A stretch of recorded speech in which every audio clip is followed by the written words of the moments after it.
The Schrodinger equation, the wave function, ये chapter number 1 है Griffith quantum mechanics का second edition. और chapter number 1 में वेव फंक्शन की पूरी बारे में अंडरस्टैंडिंग डेवलप की गई है।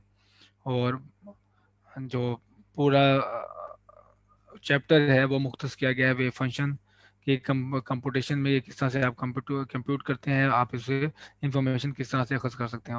और जहाँ तक बुक की बात है तो बुक की वो इंट्रोडक्टरी है।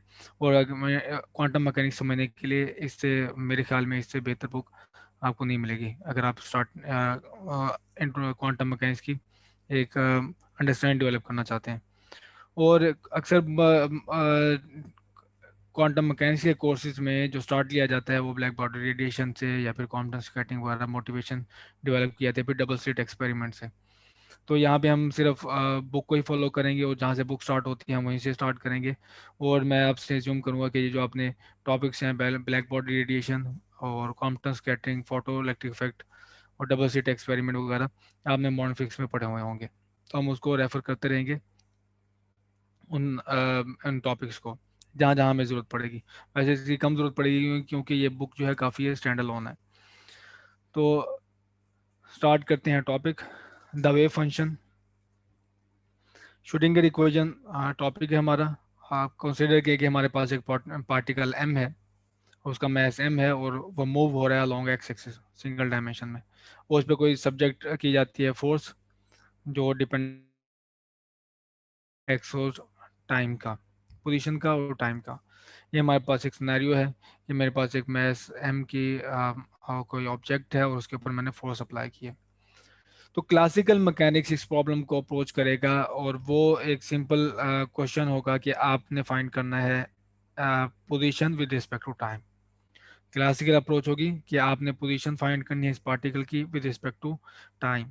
और उसको ये अचीव कैसे करेंगे वो बाद में देखते हैं, लेकिन अगर हम इसको फाइंड आउट कर लेते हैं position with respect to time, तो आप इसका डेरिवेटिव, टाइम डेरिवेटिव लेके वेलोसिटी हासिल कर सकते हैं। वेलोसिटी आ गई तो आप फिर मोमेंटम भी हासिल कर सकते हैं। और इसी तरह हम काइनेटिक एनर्जी और बाकी डायनामिक वेरिएबल भी अखज़ कर सकते हैं। तो क्लासिकल अप्रोच क्या है कि हमने पार्टिकल की पोजीशन बतानी है विद रिस्पेक्ट टू टाइम और बाकी डायनामिकल वेरिएबल आ जाएंगे। अब सवाल उठता है कि आप ये फंक्शन जो position as a function of time वो कैसे हासिल करोगे। वो है by using Newton second law. Newton second law आप अपना से आप पोजीशन का जो position as a function of time वो हासिल कर सकते हैं। और अगर आपके पास कोई कंजर्वेटिव सिस्टम है, कंजर्वेटिव सिस्टम की डेफिनेशन आपने देखी होगी मैकेनिक्स में, वो है physical to minus partial V और पार्शल एक्स है। वी यहाँ पे पोटेंशियल एनर्जी है। तो यह आपको मिल जाए तो फिर आपके पास अगर कंजर्वेटिव सिस्टम है तो न्यूटन जो सेकंड है फिर आपकी ये शक्ल अख्तियार कर लेगा। ठीक। तो ये एक्सेलेरेशन है, second derivative of position with respect to time. तो ये सॉल्व करके हम आ, ये हासिल कर सकते हैं X as a function of time. और सेकंड ऑर्डर डिफरेंशियल इक्वेशन है चूंकि ये, तो हमें दो इनिशियल कंडीशन चाहिए होंगी एग्जैक्टली सॉल्व करने के लिए।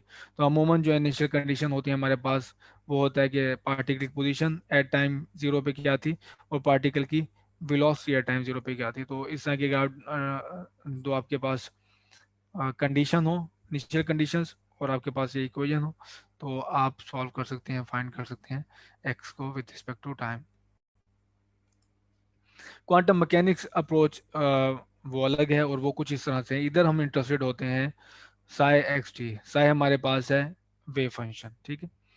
तो ये वेव फंक्शन कहाँ से हम हासिल करेंगे, वो होगा कि आप श्रोडिंगर इक्वेशन सॉल्व करोगे। ये श्रोडिंगर इक्वेशन है iota h cut partial psi और partial t is equal to minus h cut square over two m partial square psi और partial x square plus V psi. तो we यहाँ पे हमारे पास potential energy है, ये potential energy term है, ये काइनेटिक एनर्जी टर्म है। तो वहाँ पे हम क्लासिकल मैकेनिक्स में इंटरेस्टेड थे position as a function of time, और यहाँ पे हम इंटरेस्टेड हैं साई जो डिपेंड करते हैं इन टर्म्स एक्स और टी पे। ये हम सेकंड वीडियो में देखेंगे कि साई से हम इंफॉर्मेशन कैसे खर्च करते हैं और इसका बेसिकली मतलब क्या है। ठीक है। तो अयोटा हमारे पास यहाँ पे है, उसकी value is equal to square root minus one. ठीक है। और एच कट हमारे पास है रिड्यूस प्लान कांस्टेंट, और जिसकी वैल्यू है 1.054572 मल्टीप्लाई 10⁻⁻34 जूल्स सेकेंड। और ये जो श्रोडिंगर इक्वेशन है ये भी आप लॉजिकली एनालॉगस ले सकते हैं न्यूटन सेकंड लॉ से, कि न्यूटन सेकंड लॉ में भी आपको इनिशियल कंडीशन कोई इक्वेशन चाहिए और आपको साथ इनिशियल कंडीशंस चाहिए, तो आप function position as a function of time हासिल कर सकते हैं। इधर भी कुछ इसी तरह से है कि हमारे पास ये श्रोडिंगर इक्वेशन और हमने हासिल किसकी क्या करना है, किसके लिए सॉल्व करना है, वो है साई के लिए।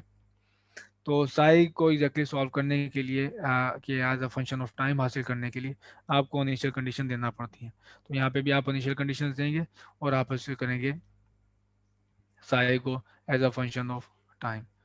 तो क्लासिकल अप्रोच में हम इंटरेस्टेड हैं position as a function of time, और सॉल्व किसको करना है हमने, सेकंड लॉ को by using initial conditions. Quantum mechanics में हमने जिस चीज़ में इंटरेस्टेड हैं वो साई है, वेव फंक्शन, और वो क्या सॉल्व करके हम हासिल कर सकते हैं, वो है श्रोडिंगर इक्वेशन और by using some initial conditions.